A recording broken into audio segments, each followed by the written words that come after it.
The topic is Fraunhofer diffraction. दो तरह की डिफ्रैक्शन के बारे में हमने पढ़ा, फ्रेस्नेल डिफ्रैक्शन और फ्रॉनहोफर डिफ्रैक्शन। फ्रेस्नेल डिफ्रैक्शन के अंदर हमने देखा था कि हम सोर्स और स्क्रीन को फाइनाइट डिस्टेंस पर रख रहे थे। यहाँ पर हमारे पास सोर्स और स्क्रीन जो है वो उनके बीच में हम लेंसेज को रखते हैं और इस तरह से प्लेस करते हैं कि सोर्स और स्क्रीन जो है वो स्लिट से इनफाइनाइट डिस्टेंस के ऊपर हो जाएं। तो ये जो सिंगल स्लिट, पहला जो हम केस करेंगे वो है सिंगल स्लिट का केस। की सिंगल स्लिट के केस में फ्रॉनहोफर डिफ्रैक्शन किस तरह से होती है, क्या कुछ मैथमेटिकल ट्रीटमेंट है और क्या इसका ग्राफ है, इंटेंसिटी क्या रहेगी। तो ये सब कुछ हम यहाँ पढ़ेंगे एक सिंगल स्लिट के लिए। अभी सिंगल स्लिट के लिए अरेंजमेंट कैसे करना है, देखिए यहाँ पर हमने एक सोर्स रखा है। इस सोर्स के सामने ये एक लेंस रख दिया, एक कॉन्वेक्स लेंस रख दिया है L1, और यहाँ पर हमारे पास एक XY स्क्रीन है जिसके सामने हमने एक और लेंस रख दिया L2। एक स्लिट है मेरे पास AB जिसकी विड्थ है स्मॉल a। तो ये AB स्लिट है जिसको मैंने सोर्स के सामने रख दिया। अभी ये वाला जो लेंस है ये क्या काम करेगा, जो रेज सोर्स में से निकल रही हैं उन्हें पैरेलल कर कर आगे भेज रहा है, और ये वाला जो लेंस है ये क्या काम करेगा, जो पैरेलल बीम्स आ रही हैं उन्हें कन्वर्ज कर रहा है स्क्रीन के ऊपर किसी पॉइंट के ऊपर। तो यहाँ पर हमारे पास एक स्लिट है AB, इसमें से गुजर रही हैं रेज। अब गुजरते हुए क्या होगा कि देखिए ये वाली रे है, ये गुजर रही है, ये यहाँ पर कन्वर्ज होकर इस पर मिल रही है। ये जो रेज हैं ये हैं अनडिफ्रैक्टेड रेज। अनडिफ्रैक्टेड रेज जो है वो यहाँ पर मिल रही हैं P पॉइंट के ऊपर। लेकिन अगर वो किसी भी एंगल से डिफ्रैक्ट हो रही हैं, और डिफ्रैक्ट होने के बाद वो जो है मान लीजिए एक ऐसे पॉइंट पर मिल रही है P1 जो P से X डिस्टेंस के ऊपर है। ये सारा अरेंजमेंट है, जो अरेंजमेंट हमने Fraunhofer diffraction at a single slit को पढ़ने के लिए सारा अरेंजमेंट किया है। इसके अंदर क्या है, यहाँ पर मैं S को मान रही हूँ सोर्स है, L1 और L2 कॉलिमेटिंग लेंसेज हो गए आपके पास, AB स्लिट है विड्थ की, यहाँ पर XY स्क्रीन है, P जो है that is called central point, या से यहाँ पर हमारे पास सेंट्रल मैक्सिमा आएगा। कैसे आएगा वो भी हम पढ़ेंगे। P1 आपके पास एक ऐसा पॉइंट है जो P से X डिस्टेंस के ऊपर है, जहाँ पर जो रेज हैं वो डिफ्रैक्ट हो रही हैं एट एन एंगल थीटा। यहाँ पर जब थीटा एंगल से डिफ्रैक्ट होने के बाद जितनी भी रेज हैं वो जो फोकस हो रही हैं वो है पॉइंट P1। तो P1 पॉइंट है इस तरह का। अब यहाँ पर इस में हम क्या करते हैं, AD, ये वाला जो AD है that is drawn perpendicular to this. यहाँ पर ये जो रे ओरिजिनेट हो रही है B से, इसके ऊपर यहाँ पर हम यहाँ A पॉइंट से यहाँ पर इसको एक परपेंडिकुलर ड्रॉ करते हैं सच दैट कि जो ये सेंटर है इस सेंटर पे यहाँ पर मीट कर रहा है इसको C के ऊपर। ये एक परपेंडिकुलर है। ज्योमेट्रिक, इसकी ज्योमेट्री को अंडरस्टैंड करने के लिए, सॉल्व करने के लिए ये हमने परपेंडिकुलर ड्रॉ किया है। तो ये सारा कुछ हो गया आपके पास। नेक्स्ट वन इज, अगर मुझे पाथ डिफरेंस निकालना है between the two waves which are originating from A and B, A और B से जब ओरिजिनेट हो रही हैं जो वेव्स, तो पाथ डिफरेंस कितना आएगा। यहाँ पर देखिए ये सेंट्रल मैक्सिमा कहा था, सेंट्रल मैक्सिमा इसीलिए है क्योंकि जो पाथ डिफरेंस है, जो यहाँ से वेव ओरिजिनेट हो रही है और यहाँ से वेव ओरिजिनेट हो रही है, दोनों ही जो डिस्टेंस कवर करेंगे वो इक्वल डिस्टेंस कवर करेंगे, तो जो पाथ डिफरेंस है दैट विल बी 0। इसीलिए यहाँ पर हमें सेंट्रल मैक्सिमा मिलता है। अब अगर इसका पाथ डिफरेंस निकालना है, क्योंकि जब भी हमें ये पता कर रहे हैं कि यहाँ पर मैक्सिमा है या मिनिमा है, तो हमें निकालना है पाथ डिफरेंस। तो अब इस पॉइंट के ऊपर पाथ डिफरेंस निकालना है। इस पॉइंट पर पाथ डिफरेंस निकालने के लिए कितना होगा, A से चल रही है ये वेव, ये यहाँ पहुँच गई, B से चल रही है ये वेव यहाँ पहुँच गई, तो जो दोनों में एक्स्ट्रा डिस्टेंस जो कवर किया गया, जो पाथ डिफरेंस है that is equal to BD। तो अब हमने निकालना है BD पाथ डिफरेंस। इस पाथ डिफरेंस के बेसिस पे हमें पता चलेगा कि P1 पर मिनिमा है या मैक्सिमा है। अब यहाँ से देखिए BD निकालना है हमने। अब ये राइट एंगल ट्राइंगल दिखाई दे रही है हमें, इस राइट एंगल ट्राइंगल में साफ दिखाई दे रहा है कि, और हमने जो एंगल ऑफ डिफ्रैक्शन है वो हमने थीटा माना था। अगर ये एंगल थीटा हो गया तो ये भी थीटा हो गया। मालूम है कि ये वाली लाइन और ये वाली लाइन 90 डिग्री पर है, ये लाइन और ये लाइन 90 डिग्री पे है, तो दोनों परपेंडिकुलर लाइंस के बीच में जो एंगल है वो सेम रहेगा। तो ये थीटा है तो ये भी थीटा हो गया। अब इस ट्राइंगल के अंदर BD जो है that comes out to be equals to AB sine theta. ये देखिए ये जो BD है ये AB साइन थीटा के बराबर आएगा। और आपके पास AB क्या है, that is slit width that is given by A। तो small a into sine theta, ये मेरे पास यहाँ पर वैल्यू आ गई पाथ डिफरेंस की।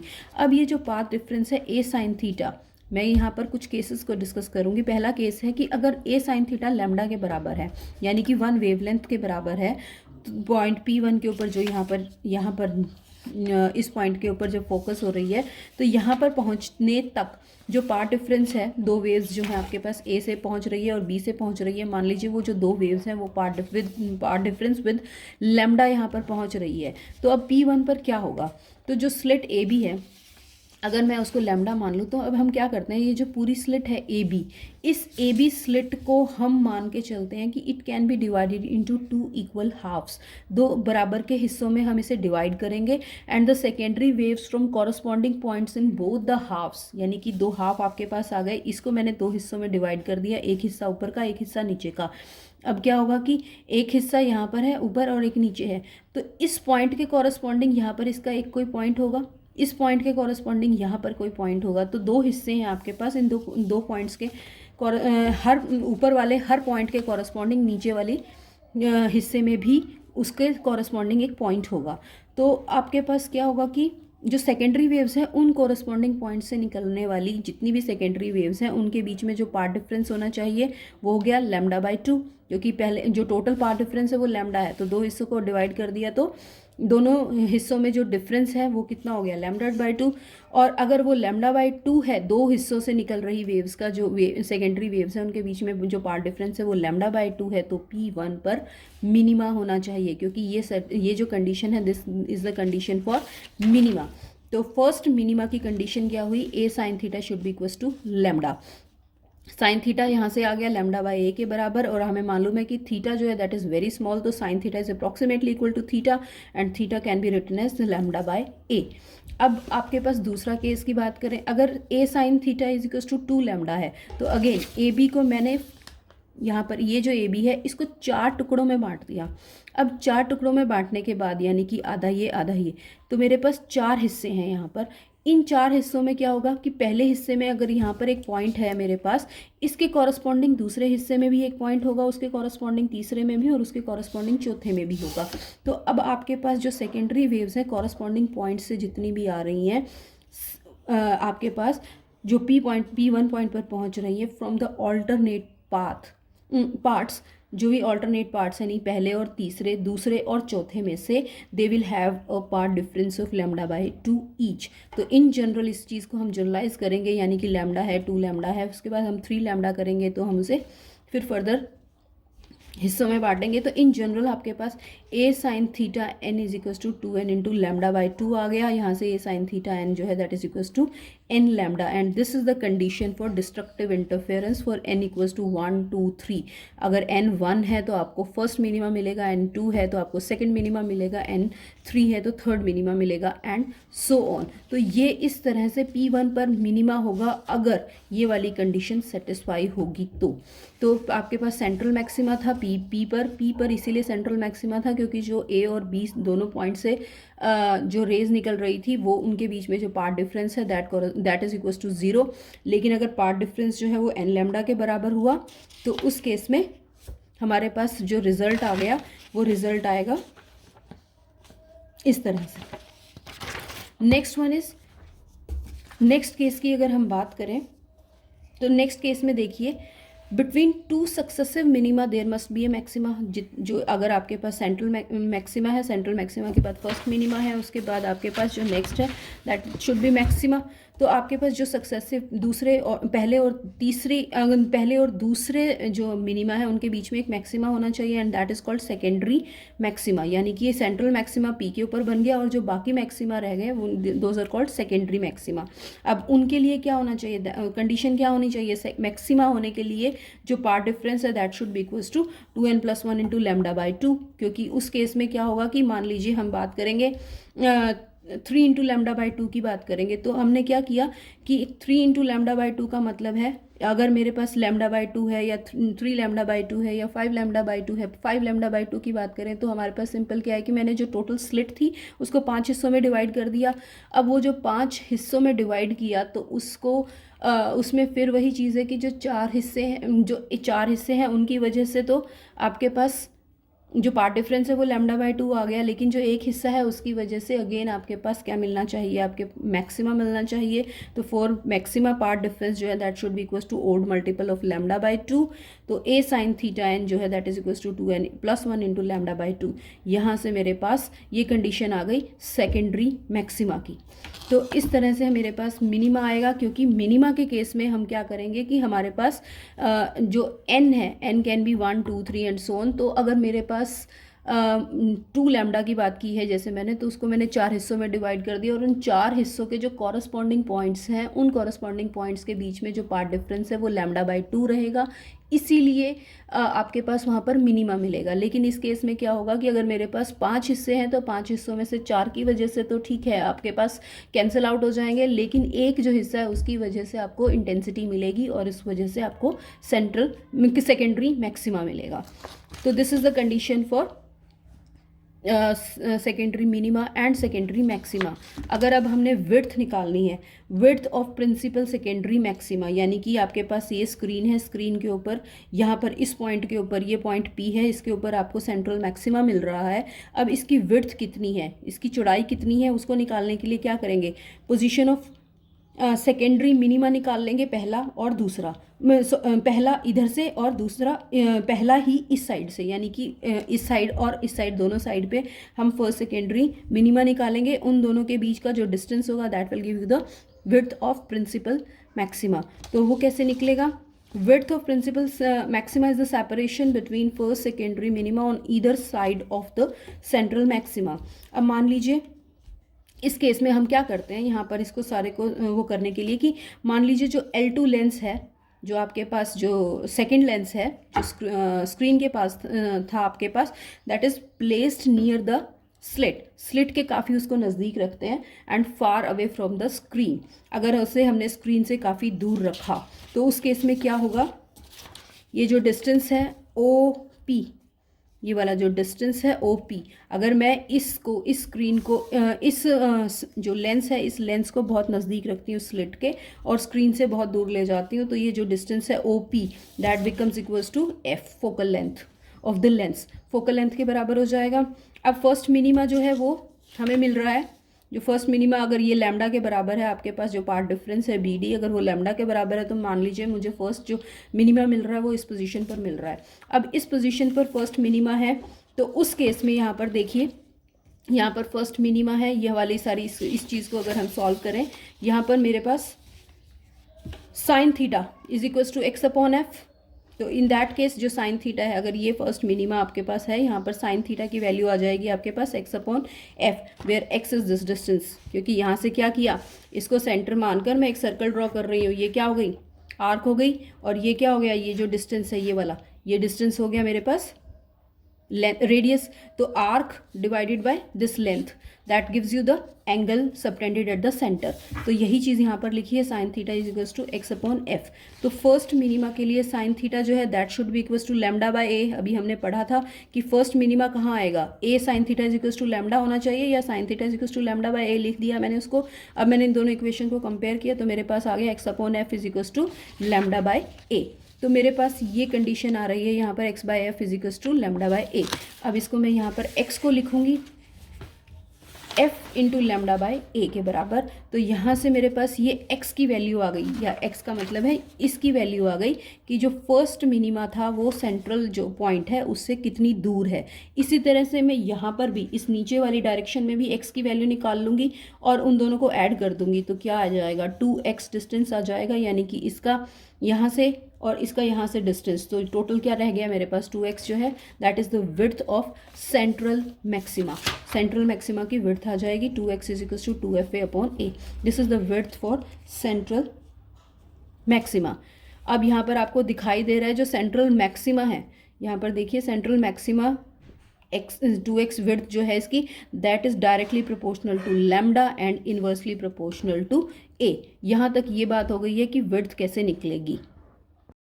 Fraunhofer diffraction at a single slit, इसी की कंटिन्यूटी में जो अभी हमने प्रिंसिपल जो आपके पास मैक्सिमा आया था उसकी विड्थ के बारे में पढ़ा, उसी की कंटिन्यूटी में आगे हम बात करते हैं intensity distribution in diffraction due to single slit. यानी कि जो सिंगल स्लिट की वजह से जब डिफ्रेक्शन पैटर्न हमें दिखाई देता है तो वहाँ पर इंटेंसिटी डिस्ट्रीब्यूशन कैसे होता है, कहाँ पर हमें मैक्सिमा मिलता है, कहाँ पर मिनिमा मिलता है, क्यों मिलता है, कितना मिलता है, कितनी इंटेंसिटी के साथ मिलता है, तो ये सारी चीज़ें हम यहाँ पर पढ़ेंगे। तो यहाँ पर सबसे पहले हम मानते हैं कि जो फेज डिफरेंस है equivalent to path difference B D is equal to 2 alpha. यानी कि सिंपल सी चीज़ है, यहाँ पर मेरे पास पार्ट डिफरेंस की जब मैंने बात की, यहाँ पर जो पार्ट डिफरेंस था वो सपोज मेरे पास निकला वो बी डी के बराबर है, तो इस बी डी के कॉरस्पॉन्डिंग जो फेज डिफरेंस है उस फेज डिफरेंस को मैंने ले लिया 2 अल्फा के बराबर। अब जो 2 अल्फा है that is equal to 2 pi by lambda into path difference a sine theta के बराबर है। तो ये वैल्यू आ गई, यहाँ से अल्फा की वैल्यू आ गई पाई by lambda into a sine theta. तो ये रिलेशन आ गया मेरे पास फेज डिफरेंस और पार्ट डिफरेंस और फेज डिफरेंस के बीच में, ये चीज़ आ गई यहाँ पर। अब हम क्या करते हैं, हम निकालते हैं एम्पलीट्यूड ऑफ रिजल्टेंट वाइब्रेशन। यानी कि जो पी पॉइंट है इस पी पॉइंट के ऊपर जो रिजल्टेंट वाइब्रेशन होगी, यानी कि इन सारे जितने भी पॉइंट्स हैं ए बी स्लिट के ऊपर सारे अलग अलग पॉइंट्स हैं आपके पास, इन सभी पॉइंट्स की वजह से सेकेंडरी वेव्स, सारे सेकेंडरी वेव्स के सोर्स बनेंगे, उन सेकेंडरी वेव्स की वजह से आपके पास पी पॉइंट के ऊपर कुछ एम्पलीट्यूड मिलेगा, और वो जो एम्पलीट्यूड होगा वो जितने भी पॉइंट्स हैं यहाँ से जो सेकेंडरी वेवलेट्स निकल रही हैं उन सभी सेकेंडरी वेवलेट्स के एम्पलीट्यूड का रिजल्टेंट होगा।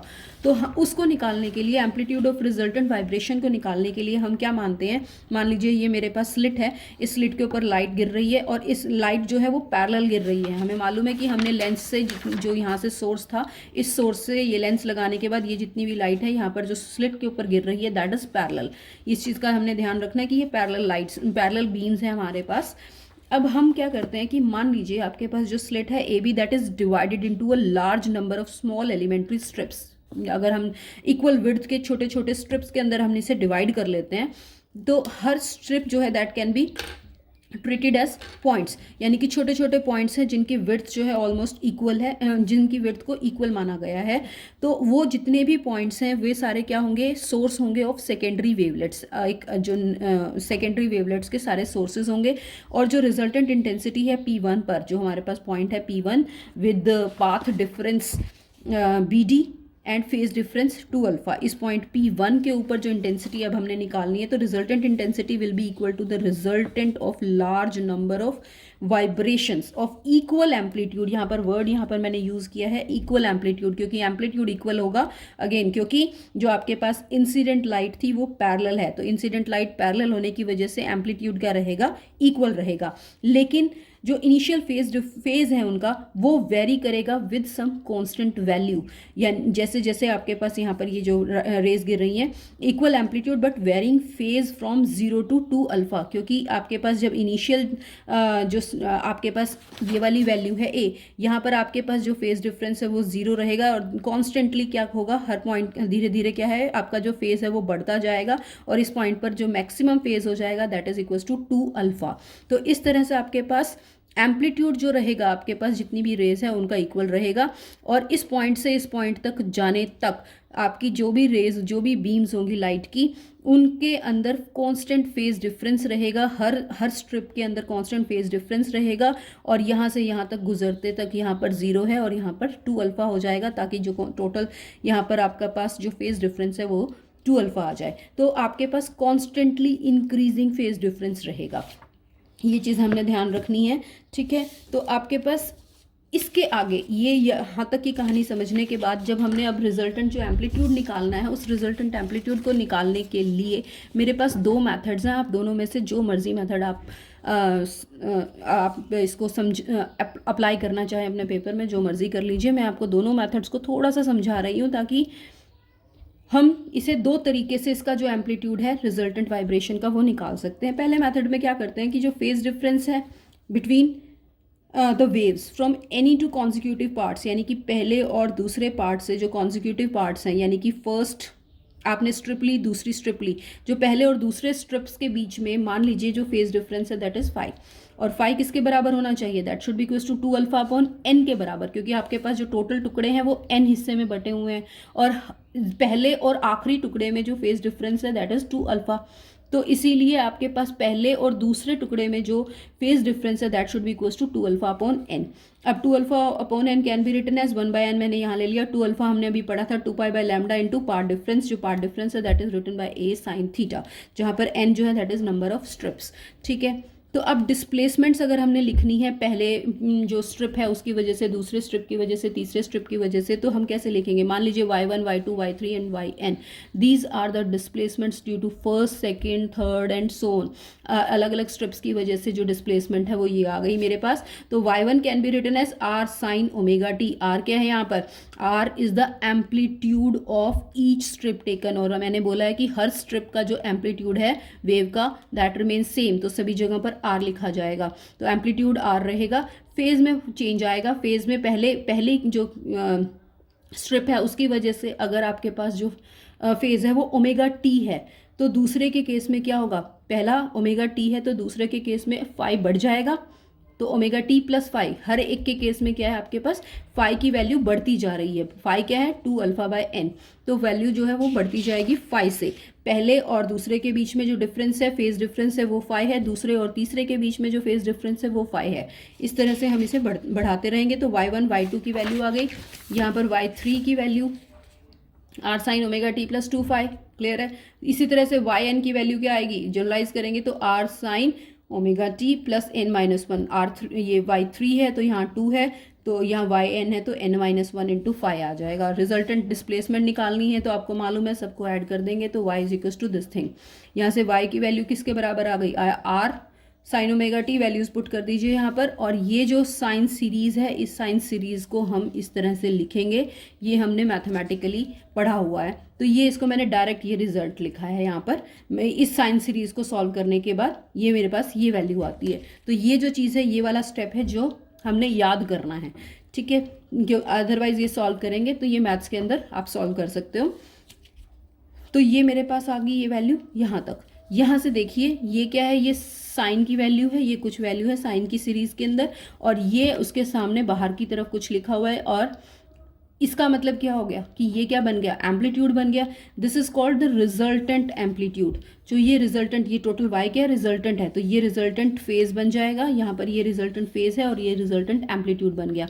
तो रिजल्टेंट एम्पलीट्यूड को कैसे लिखेंगे? r sine n phi by 2 upon sine phi by 2 है मेरे पास। ये this is equal to a, this is the resultant amplitude, and this a is equal to n phi by 2, और फाई बाई 2 फाई क्या था आपके पास? 2 alpha upon n। तो ये वाली जो वैल्यू है 2 अल्फा अपॉन n की वैल्यू, ये यहाँ पर मैं फाई की जगह पुट कर रही हूँ, और इसको पुट करने के बाद मेरे पास जो रिजल्ट आया that is r sine alpha upon sine alpha by n। अब साइन अल्फा बाय n है मेरे पास, हमें मालूम है कि alpha by n that is a very small, n जो है वो बहुत बड़ा है नंबर, लार्ज नंबर है, तो इसीलिए अल्फा बाय n जो हो गया वो मेरे पास बहुत छोटा हो गया। तो sine alpha by n can be written as alpha by n।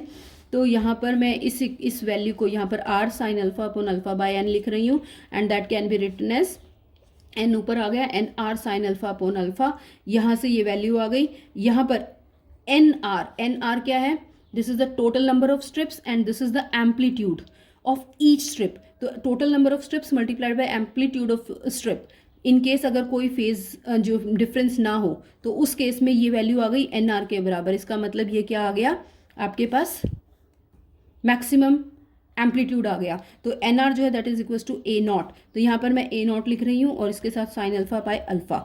ये वैल्यू आ गई मेरे पास इस तरह से एम्पलीट्यूड की। जो रिजल्टेंट एम्पलीट्यूड है that is equal to A naught into sine alpha upon alpha. ये पहला मेथड था। अब मैं दूसरे मेथड से अगर इस चीज़ को सॉल्व करना चाहूँ तो देखिए, द रिजल्टेंट एम्पलीट्यूड, हमने वेक्टर एडिशन के बारे में बात की है, तो रिजल्टेंट एम्पलीट्यूड अगर हमने निकालना है तो ये वाला जो मेथड है दूसरा, that is the method by vector addition of amplitudes. Vector addition करेंगे एम्पलीट्यूड की, जिसे हम polygon law of vector addition भी कहते हैं। इस केस में क्या है कि मान लीजिए मेरे पास पहली वाइब्रेशन है, जो मैंने आपके पास स्टार्टिंग की बात करें, एक यहाँ से निकल रही है वाइब्रेशन, एक यहाँ से एक ये वेव निकल रही है, वेव फ्रंट सेकेंडरी वेवलेट है, एक यहाँ से सेकेंडरी वेवलेट है, यहाँ से आपके पास पी पर पहुँच रही है। नेक्स्ट पॉइंट, हर पॉइंट क्या है? That is the source of secondary wavelet. तो इसमें मैं सिंपल क्या कर रही हूँ, यहाँ पर मैं मान के चल रही हूँ कि मेरे पास एक इस सारी चीज़ को मानने के लिए फिर वही वाली बात है कि जो एम्पलीट्यूड है वो इक्वल है और स्मॉल है, जैसा मैंने बताया था, क्योंकि पैरेलल बीम्स है तो एम्पलीट्यूड इक्वल और स्मॉल रहेगा, लेकिन जो फेज डिफरेंस है वो रेगुलर पीरियड्स में धीरे धीरे इंक्रीज हो जाएगा। तो यहाँ से स्टार्ट करेंगे, ये इनिशियल पोजीशन है, स्टार्टिंग में आपकी वेव यहाँ पर है, ठीक है। ये वाला पॉइंट है, ये वाला पॉइंट है initial direction of wave originating from A of the slit, यानी कि जो ए से स्लिट का जो ए पॉइंट है, जो सबसे पहला पॉइंट है, उसमें से जो वेव निकल रही है उसकी डायरेक्शन अगर ये है, और बी से जो स्लिट निकल रही है सपोज उसकी डायरेक्शन ये है, तो दोनों के बीच में एंगल कितना है 2 अल्फा, फेज डिफरेंस 2 अल्फा के बराबर है। और जो बीच के जितने भी पॉइंट्स हैं उसमें से जब स्लिट्स में से जो आपके पास वेव्स निकल रही हैं उनकी डायरेक्शन यहाँ से लेकर यहाँ तक जाते हुए, क्योंकि एम्पलीट्यूड स्मॉल है और जो फेज डिफरेंस है वो कांस्टेंट है, कॉन्स्टेंटली इंक्रीज कर रहा है, रेगुलर पीरियड में इंक्रीज कर रहा है। तो पहला स्ट्रिप की वजह से ये, दूसरे स्ट्रिप की वजह से ये, तीसरे स्ट्रिप की वजह से ये, तो ये क्या बना देगा, एक सर्कुलर आर्क बना देगा। रेगुलर जो इंक्रीजिंग आपके पास फेज डिफरेंसेस हैं, जब हम उनको ज्वाइन करेंगे तो मेरे पास ये इस तरह की एक आर्क मिल जाएगी, क्योंकि फेज डिफरेंस रेगुलर इंक्रीज कर रहे हैं और बहुत ही छोटे स्टेप्स में इंक्रीज कर रहे हैं। तो ये डेफिनेट एक रेगुलर ग्रेजुअल इंक्रीज है इस तरह से, इसीलिए यहाँ पर मेरे पास ये एक आर्क बन गई है ओ एम। तो ये पॉइंट है जो ए से ओरिजिनेट कर रही है जो वेव, उसकी डायरेक्शन, जो बी से ओरिजिनेट कर रही है ये उसकी डायरेक्शन है। और हमें मालूम है ए और बी से जो ओरिजिनेट कर रही हैं वेव्स, उनके बीच में जो पार्ट डिफरेंस, जो फेज डिफरेंस है that is equal to 2 alpha. तो इन दोनों के बीच में जो एंगल बनेगा that is equal to 2 alpha. तो ये सारी कहानी हो गई इसके अंदर। यहाँ पर अब phase difference between secondary waves निकालेंगे from these two extreme ends. तो ये आ गया मेरे पास। तो कैसे निकालेंगे, यहाँ पर मैंने एक रिजल्टेंट ड्रॉ कर दिया, एक यहाँ पे टेंजेंट ड्रॉ कर दी, एक यहाँ पर टेंजेंट ड्रॉ कर दी, इन दोनों के बीच में जो एंगल आ गया that is equal to 2 alpha, ठीक है। अब ये जो कोड है इस कोड की लेंथ निकालनी है ओ एम, इस ओ एम के को निकालेंगे हम। तो ओ एम कोड कैसे निकलेगी, ओ एम कोड इज द रिजल्ट, तो ओ एम कोड क्या बन गया, ओ एम कोड is the resultant amplitude due to all the secondary waves from the slit. यानी कि ओ एम क्या है आपके पास, यहाँ पर ये फर्स्ट केस में ये वेव, सेकेंड केस में ये, थर्ड ये, इन सब का अगर हम सबको ऐड कर देंगे तो मेरे पास जो वेव बनेगी वो बनेगी ओ एम। और ओ एम जो है that is the resultant amplitude, resultant amplitude show करेगा ये। तो resultant amplitude due to all the secondary waves from slit, क्योंकि फर्स्ट ए पॉइंट से ये निकल रही है, नेक्स्ट पॉइंट से ये निकल रही है, थर्ड से ये, फोर्थ से ये, फिफ्थ से ये, सिक्स्थ से ये, एंड सो ऑन, और लास्ट पॉइंट से ये निकल रही है। इन सभी को ज्वाइन करके मैंने ये ओ एम आर्क, जो जितनी भी वाइब्रेशंस थी उन सबको ज्वाइन करके मैंने ये आर्क बनाई है। तो अलग अलग वाइब्रेशंस जो है वो अलग अलग पॉइंट्स के ऊपर यहाँ पर ये एरो से शो किया जा रहा है।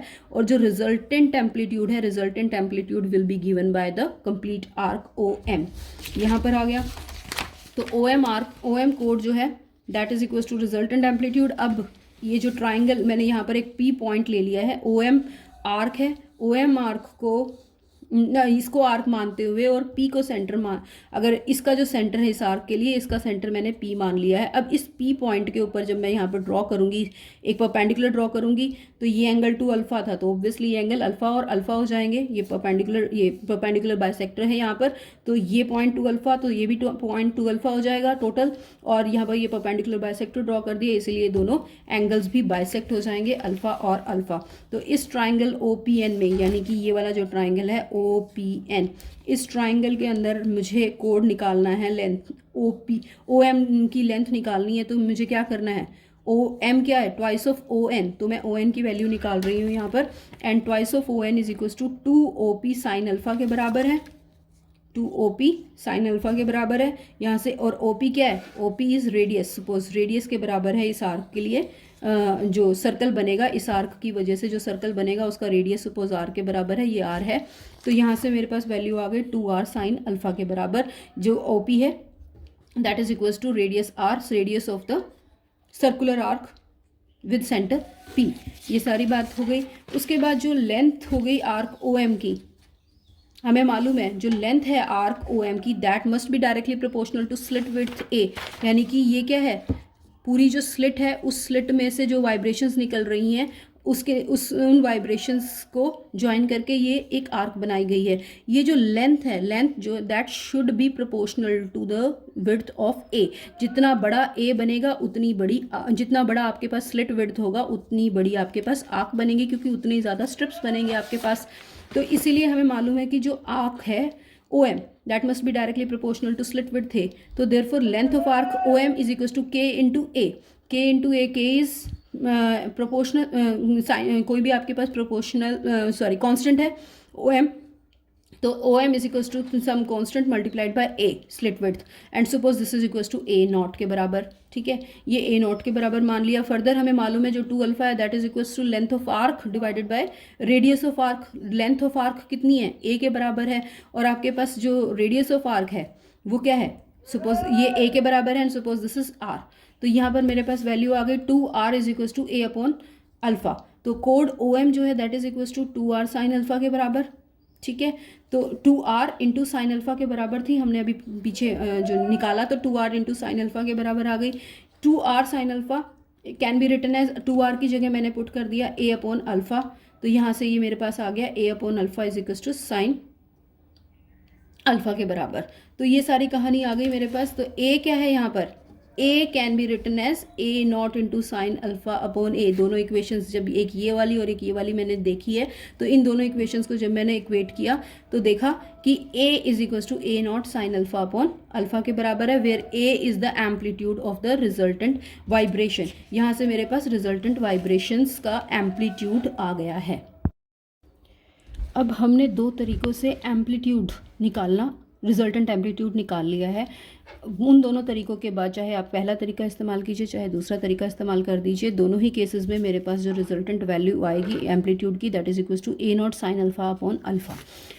इसके बाद हमें मालूम है जो इंटेंसिटी होती है, इंटेंसिटी किसके बराबर होती है, एम्पलीट्यूड के स्क्वायर के बराबर होती है। तो सिंपल यहाँ पर एम्पलीट्यूड का स्क्वायर किया, यहाँ पर देखिए, तो एम्पलीट्यूड का स्क्वायर करने के बाद मेरे पास value I a not square into sine square alpha upon alpha square, ये वैल्यू आ गई। यहाँ से हमें मालूम है कि जो मैक्सिमम वैल्यू ऑफ इंटेंसिटी है तो वो किसके बराबर होगी, maximum value of square of maximum value of amplitude के बराबर हो गई। तो ए नॉट स्क्वायर किसके बराबर हो गया, आई नॉट, तो मैंने ए नॉट स्क्वायर की जगह आई नॉट रख दिया और sine square alpha upon alpha square, ये वैल्यू आ गई। एंड ये जो आपकी वैल्यू है this value is the intensity of, क्योंकि यहाँ पर a not square sine alpha, alpha जब जीरो के बराबर है यानी कि जो आपका फेज डिफरेंस है वो जीरो के बराबर है, उस केस में आपके पास जो इंटेंसिटी है that is maximum and that point corresponds to the central maxima. The intensity at the central maxima is maximum and in that case alpha जो है that is equal to pi by lambda into a sine theta. Alpha की जो value है that is equal to pi by into A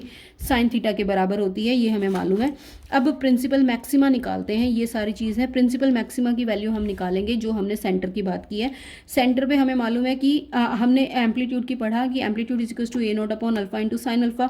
A naught upon alpha बाहर निकाला, sine alpha, sine series को मैंने simple expand कर दिया। Simple expand करने के बाद यहाँ पर ये बाहर अल्फा है, अल्फा से मैंने इसको डिवाइड कर दिया तो अल्फा की जगह 1 आ गया, अल्फा क्यूब की जगह अल्फा स्क्वायर आ गया। ये सिंपल एक साइन सीरीज को एक्सपैंड किया। उसके बाद यहाँ पर हम इस इक्वेशन से देखेंगे कि a की value a is equal to this is nothing but this is equal to a इसके बराबर है। अब हमें क्या चाहिए, मैक्सिमम वैल्यू ऑफ एम्पलीट्यूड चाहिए। मैक्सिमम वैल्यू ऑफ एम्पलीट्यूड तभी मिलेगा उसी पॉइंट पर मिलेगा जहाँ पर हमें सेंट्रल मैक्सिमा मिल रहा है। तो ये मैक्सिमम होने के लिए ये वाली जो वैल्यू है अंदर वाली जितनी भी ये पॉसिबल कब है, जब आपके पास ए की मैक्सिमम वैल्यू कब आएगी, जितनी भी नेगेटिव टर्म्स हैं, जो माइनस वाली टर्म्स है वो वैनिश हो जाएं, वो ख़त्म हो जाएं, तो मेरे पास ए की मैक्सिमम वैल्यूज़ आ जाएंगी। और जो नेगेटिव टर्म्स हैं वो वैनिश कब होंगी, जब आपके पास अल्फ़ा की वैल्यू 0 होगी। तो अल्फ़ा 0 होगा, इन केस अल्फा 0 हो गया तो उस केस में पाई by lambda into a sine theta 0 के बराबर हो गया। यहाँ से थीटा की वैल्यू क्या आ गई, 0 आ गई, यानी कि एंगल ऑफ डिफ्रैक्शन क्या हो गया, 0। तो जहाँ एंगल ऑफ डिफ्रैक्शन 0 है वहाँ पर फेज 0 हो जाएगा और वहाँ पर आपको क्या मिलेगा, मैक्सिमम एम्पलीट्यूड मिलेगा वाइब्रेशंस का। और मैक्सिमम एम्पलीट्यूड मिला तो मैक्सिमम इंटेंसिटी मिलेगी और उस पॉइंट को हम बोलेंगे सेंट्रल मैक्सिमा। तो maximum value of a is a naught and maximum intensity occurs at point P on the screen for theta equals to 0। अब हमने निकालना है central minima, secondary minima. Central मेरे पास मैक्सिमा आ गया, यानी कि सेंटर पॉइंट के ऊपर मेरे पास मैक्सिमा मिल रहा है in case of Fraunhofer diffraction at single slit. अब उसके बाद जहाँ पर वो ख़त्म होगा उसके बाद आपको कुछ मिनिमा मिलेगा, मिनिमा ख़त्म होगा, अगला मैक्सिमा मिलेगा एंड सो ऑन। तो वो जो सेंट्रल को छोड़कर बाकी जितने भी मिनिमा या मैक्सिमा आपको मिलेंगे they are called secondary minima and secondary maxima. अब पहला जो अगर मुझे सेकेंडरी मिनिमा निकालना है या सेकेंडरी मिनिमा को जनरलाइज करते हैं कि कहाँ पर सेकेंडरी मिनिमा मिलेगा, जो हम पहले भी हमने पढ़ा है, तो उसमें जो इंटेंसिटी है मिनिमा के ऊपर वो क्या होनी चाहिए, ज़ीरो होनी चाहिए। तो वो पॉसिबल कब होगी, जब sine alpha is equal to zero होगा, ठीक है, क्योंकि साइन अल्फा जब ज़ीरो के बराबर होगा तो अल्फ़ा, क्योंकि आपके पास साइन अल्फा ज़ीरो हुआ तो उस केस में अल्फ़ा की वैल्यू क्या क्या होनी चाहिए, plus minus pi, plus minus 2 pi, plus minus 3 pi and so on. तो अल्फ़ा क्या हो गया, प्लस माइनस एन पाई के बराबर हो गया, लेकिन अल्फ़ा क्या है, पाई by lambda into a sine theta के बराबर है। तो यहाँ से ये वाली वैल्यू, इसका मतलब ये वाली जो चीज़ है that should be equal to plus minus n pi, और यहाँ से पाई कैंसिल हो गया तो मेरे पास यहाँ पर आ गया a sine theta is equal to plus minus n lambda. तो ये हमारी कंडीशन बन गई है फॉर सेकेंडरी मिनिमा, जहाँ पर ये वाली कंडीशन सेटिस्फाई होगी, a sine theta is equal to plus minus n lambda होगा, वहाँ पर हमें मिलेगा सेकेंडरी मिनिमा। एन की जो वैल्यूज़ हैं they are equal to 1 2 and 3 and so on. N can't be equal to zero, क्योंकि जो zero n equal to zero वाली जो पोजीशन है that corresponds to principal maxima. तो इस तरह से मेरे पास सेकेंडरी मिनिमा की कंडीशन आ गई। This is the analytical treatment, जो मैंने पहले इसके बारे में पहले भी बताया था कि ये वाली वैल्यूज़ कैसे आती हैं। उसके बाद हम बात करेंगे सेकेंडरी मैक्सिमा की। सेकेंडरी मैक्सिमा जो हो गया, सेकेंडरी मैक्सिमा आपको जितने भी मिलेंगे, जो सेंट्रल मैक्सिमा है उसके कंपैरिजन में जो इंटेंसिटी है, जैसे जैसे हम दूर जाते जाएंगे आपकी जो सेकेंडरी मैक्सिमा की इंटेंसिटी है वो डिक्रीज़ करती जाएगी, और जो आपके पास जितने भी सेकेंडरी मैक्सिमा मिलेंगे वो सेकेंडरी मिनिमा के बीच में मिलेंगे। अब अगर हमें सेकेंडरी मैक्सिमा की पोजीशन चाहिए तो हम क्या करते हैं, हमें मालूम है आई की वैल्यू क्या है, a not sine square alpha upon alpha square के बराबर है। ए नॉट स्क्वायर की जगह मैंने आई नॉट लिख दिया। अब मैंने सिंपल इस इक्वेशन को डिफरेंशिएट कर दिया विद रिस्पेक्ट टू अल्फा। इसको with respect to alpha differentiate किया तो मेरे पास ये वैल्यू आ गई। ये वैल्यू आने के बाद मैंने यहाँ से ये कॉमन निकाला और ये चीज़ आ गई। अब जहाँ पर d I by d alpha यानी कि इंटेंसिटी का differentiation with respect to alpha maximum होगा, वहाँ पर हमें सेंट्रल मैक्सिमा मिलेगा। और मैक्सिमम होने का मतलब है कि हम इस जो ये जो डिफ्रेंसिएशन है इसको हम इक्वेट करते हैं विद ज़ीरो। तो मैंने इसको ज़ीरो के साथ इक्वेट किया। इक्वेट करने के बाद ये जो फर्स्ट टर्म आएगी मेरे पास, ये आई नोट को तो मैं छोड़ देती हूँ क्योंकि आई नोट आपके पास मैक्सिमम वैल्यू है तो इट कांट बी ज़ीरो। तो अब एक ये वैल्यू आ गई और एक ये वैल्यू आ गई। अगर मैं इसको ज़ीरो करती हूँ और दो टर्म्स है मल्टीप्लिकेशन में, तो ज़ीरो आने के लिए या तो इसे ज़ीरो होना चाहिए या इसे ज़ीरो होना चाहिए। तो या तो फर्स्ट टर्म ज़ीरो होगी, फर्स्ट टर्म के अंदर 2 alpha square upon alpha square can't be zero, तो sine alpha can be zero. तो पहली जो कंडीशन हो गई that is equals to sine alpha is equals to zero. दूसरी कंडीशन क्या है, cos alpha minus sine alpha upon alpha is equals to zero. यहाँ से कॉस अल्फा इधर ले लिया, साइन अल्फा बाय अल्फा को इधर ले गए और यहाँ से सॉल्व किया तो मेरे पास आ गया alpha is equals to tangent alpha. तो tangent alpha is equals to alpha, ये मेरी सेकंड कंडीशन हो गई। तो या तो ये कंडीशन हो या ये कंडीशन हो, तो दोनों के केस में मुझे सेकेंडरी मैक्सिमा मिल सकता है। लेकिन अगर मैं इस कंडीशन को देखूँ, ये कंडीशन क्या है, sine alpha is equals to zero. Sine alpha is equals to zero condition है फॉर सेंट्रल मैक्सिमा। तो सेंट्रल मैक्सिमा के लिए ये कंडीशन है, इसीलिए ये बाकी मैक्सिमा के लिए कंडीशन नहीं हो सकती। इसीलिए जो सेकेंडरी मैक्सिमा बनेंगे वो इस कंडीशन पर बनेंगे। तो टेंजेंट अल्फा जो है that should be equals to alpha. ये कंडीशन है सेकेंडरी मैक्सिमा की। और इससे रिलेटेड हमने ग्राफ, हमारे पास ग्राफ हैं जो बुक के अंदर हैं, बुक से कंसल्ट कर लीजिए। और इसी तरह से इस आपके पास कंडीशन आ गई, जो हम कंडीशन है वो हम सॉल्व करते हैं ग्राफिकली। तो ग्राफिकली हम वो पॉइंट्स निकालते हैं जहाँ जहाँ पर हमारे पास सेकेंडरी मैक्सिमा मिल जाता है बाय सेटिस्फाइंग दिस कंडीशन।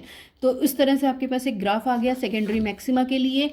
और दूसरा एक और ग्राफ आपकी बुक में दिया हुआ है दैट इज़ इंटेंसिटी डिस्ट्रीब्यूशन। तो इंटेंसिटी डिस्ट्रीब्यूशन कैसे होता है आपके पास, किस सेंट्रल मैक्सिमा और आगे धीरे धीरे जो सेकेंडरी मैक्सिमा बनते हैं उनके ऊपर किस तरह से इंटेंसिटी डिस्ट्रीब्यूट होती है, वो सब कुछ आपकी बुक के अंदर ग्राफ में दिया हुआ है। Please refer to that.